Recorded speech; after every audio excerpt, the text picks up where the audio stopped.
Assalamualaikum warahmatullahi wabarakatuh. Selamat malam semuanya. Yang malam hari ini yang free bisa nonton video saya. Saya ucapkan selamat malam dan selamat berjumpa kembali semua subscriber saya, penonton saya, sahabat-sahabat, teman-teman, kawan, semua channel-channel yang juga sama-sama semuanya saling bersahabat, saling kunjung. Mudah-mudahan yang nonton video malam hari ini terus diberikan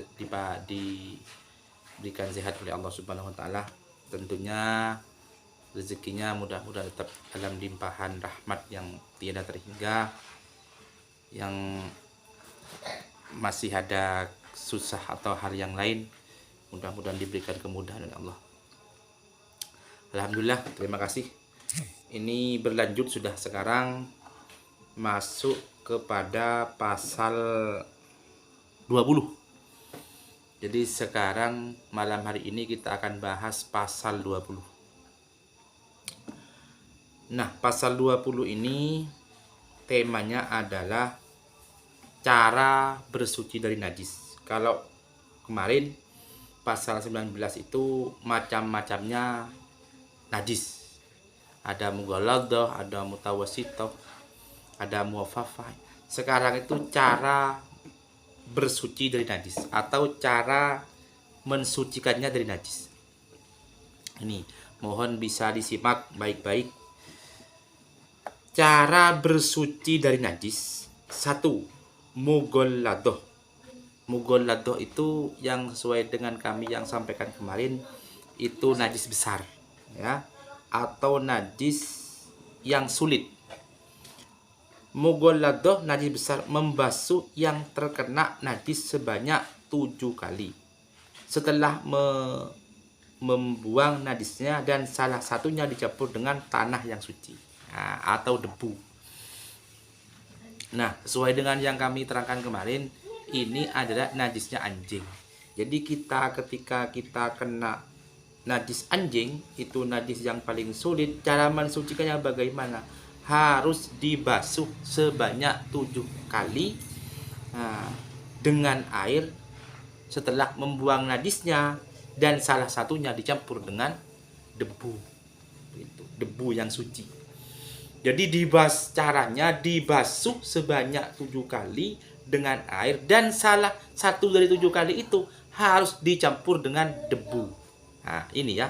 Ini cara mensucikannya najis anjing. Jadi makanya kita harus hati-hati dengan anjing.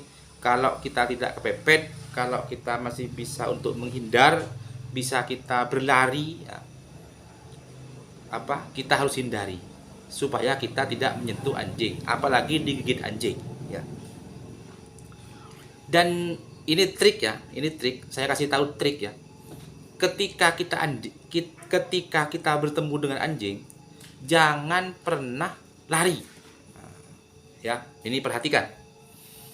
Jadi kita jenengan yang ketemu dengan anjing, terus kita lari, maka anjingnya mengejar kita, mengejar sampean. Ketemu dengan anjing, terus sampean lari. Jadi anjingnya tambah cepat, tambah lari juga, ngejar ke jenengan. Nah, triknya bagaimana? Caranya bagaimana? Caranya sampean, kalau sampean takut ketika anjing mendekat, sampean itu duduk. Ya, duduk. Nah, duduk itu trik apa? Katanya anjing ketika kita duduk itu namanya ambil batu. Ya. Jadi anjing itu paling takut kepada lemparan batu. Ini paling takut ke anjing. Tapi cuma kalau kita marah-marah, apalagi kita mendekat, apalagi lari, tambah sudah. Ya. Tapi kalau kita duduk, ambil batu atau pura-pura ambil batu, lari anjing itu, takut. Jadi anjing itu yang paling ditakuti itu melempar batu itu. Ya, itu yang pertama. Terus yang kedua, muhaffafah. Muhaffafah itu najis yang ringan, ya, ringan. Caranya bagaimana? Menyipratkan atau mengalirkan air ke najis tersebut serta membersihkan dan membuang najis tersebut. Jadi mencipratkan itu bisa mengelap, ya, mengalirkan bisa air, tapi tidak wajib langsung mengalirkan, cukup dielap tidak apa-apa, karena itu najis ringan. Tapi kalau selama najisnya bisa dibuang lah, tidak kemana-mana, tidak rembes kemana-mana gitu. Terus serta membersihkan dan membuang najis tersebut. Jadi caranya kalau ada najisnya muhafafah, najis ringan itu seperti kencingnya anak kecil, kita bersihkan dulu, dibuang dulu. Setelah dibuang, misalnya kan ada dalam masjid kan, jadi dibersihkan dulu, dibuang dulu, setelah itu langsung dilap atau pakai kain yang sudah dibasahi. Itu sudah suci sudah. Tidak harus disiram pakai air semuanya untuk mengalir, tidak harus. Ya, ketentuannya begitu. Ini masuk najis muhafafah. Terus sekarang masuk ke najis mutawassithah. Nah, najis mutawassithah itu najis sedang. Najis mutawassithah itu ada dua, ya. Ada najis ainiyah dan juga ada najis hukmiyah. Ya. Ada najis ainiyah, ada najis hukmiyah. Najis ainiyah itu apa? Najis yang sudah jelas-jelas bentuknya. Najis yang jelas bentuknya, warnanya, baunya, dan rasanya. Itu jelas. Nah, ya. Kalau najis hukmiyah atau hukumnya, najis yang rasanya, baunya tidak jelas. Contoh, kalau najis ainiyah, ada kotoran ada kotoran ayam, ada kotoran manusia, itu kan najis. Tapi jelas sudah kelihatan. Warnanya kuning. Rasanya gimana rasanya? Rasanya, baunya jelas, itu namanya ainiyah. Cara mensucikannya bagaimana? Ya disiram dengan air mengalir. Ya dibersihkan dulu, langsung disiram dengan air itu najis ainiyah. Kalau najis hukmiyah tadi siang di tempat ini, di posisi yang ini, itu pas dengan ini ada kotorannya ayam. Terus mau dibasuhi. Ketika sore, 2 jam kemudian, ketika dicek tidak ada. Baunya tidak ada, ya. Warnanya pun tidak ada, rasanya pun tidak ada. Begitu. Caranya bagaimana? Cukup dilapis saja. Jadi ambil air yang basah, dilapis saja. Itu namanya najis hukmiyah. Najis tapi tetap najis tapi tinggal hukumnya saja. Bagaimana caranya? Ya dilap, cukup dilap.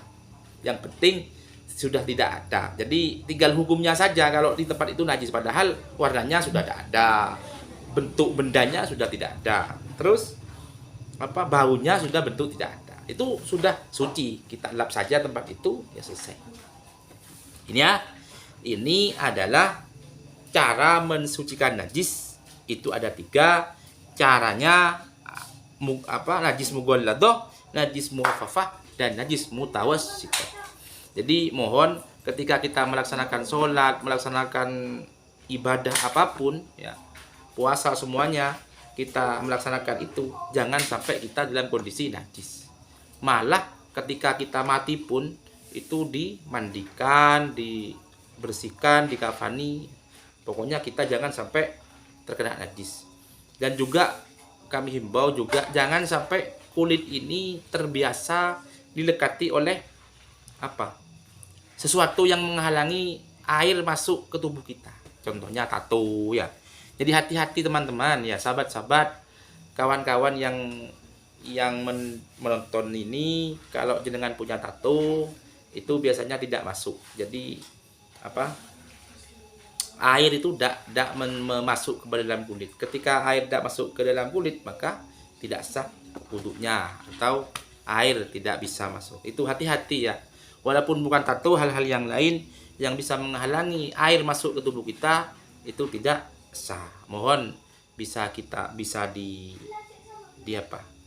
dihilangkan lah tatunya dengan cara bagaimana. Mungkin itu sudah, ya, yang bisa kami sampaikan. Mohon maaf bila ada yang kurang berkenan. Salam kepada keluarga semuanya yang di rumah, kepada keluarganya. Mudah-mudahan semuanya, keluarga kita, keluarga jenengan semua tetap dalam lindungan Allah Subhanahu wa taala, tentunya dengan rezeki yang banyak, rezeki yang barokah dan manfaat. Amin ya rabbal alamin. Mudah-mudahan ilmu yang bisa kita berikan malam ini walaupun sedikit, sederhana, semuanya mudah-mudahan ada manfaat dan barokahnya. Dan insya Allah kalau kita baik, semuanya tidak ada yang tertukar dan semuanya pasti dibalas oleh Allah Subhanahu wa taala. Yang baik pasti dibalas baik, yang buruk pasti dibalas dengan buruk. Jadi kata Allah itu sekecil buih zarah itu pasti dibalas dengan itu juga. Nah, makanya kita jangan terus berlomba-lomba dalam hal kebaikan supaya kita tetap untuk bisa mendapatkan balasan yang baik pula. Dan semuanya akan dihisap dan semuanya akan dicatat dan semua pasti ada balasannya. Amin ya rabbal alamin. Mudah-mudahan kita semua ini masih sisa-sisa umur ini, mudah-mudahan masih diberikan hidayah oleh Allah untuk menjadi yang terbaik, untuk menjadi hamba-hamba yang memang diridhoi oleh Allah Subhanahu wa taala. Amin. Terima kasih. Kami akhiri, wallahul muwaffiq ila aqwamit thoriq. Assalamualaikum warahmatullahi wabarakatuh.